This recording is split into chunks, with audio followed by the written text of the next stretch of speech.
మరి కన్యారాశి ఫలితాలు ఎలా ఉంటాయో తెలుసుకుందాం. ఈ కన్యారాశిలో ఉత్తర 2, 3, 4 పాదాలు, హస్త 4 పాదాలు, చిత్త 1, 2 పాదాలు ఉంటాయి. ఈ రాశి వారికి సహజంగా బద్ధకం ఎక్కువ ఉంటుంది.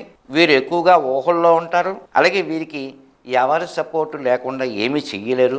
అలాగే వీరికి మానసిక రుగ్మతలు కూడా చాలా ఎక్కువగా ఉంటాయి. అదేవిధంగా ఈ సంవత్సరం వీరికి ఆదాయం 14, వ్యయం 2గా ఉంటుంది. రాజపూజ్యం 6, అవమానం 6గా ఉంటుంది. ఈ సంవత్సరం ఈ రాశి వారికి సాధారణ శుభ ఫలితాలు ఉంటాయి. ఉద్యోగ వ్యాపార రంగాల్లో అభివృద్ధి కూడా ఉంటుంది.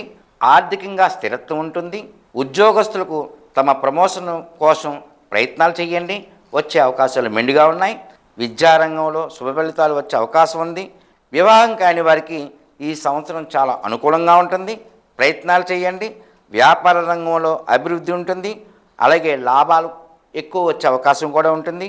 వీరు నిత్యం గురు దక్షిణామూర్తి స్తోత్రాన్ని పఠించండి లేదా ఆదిత్య హృదయం చదువుకోండి. మంచి శుభ ఫలితాలు పొందుతారు.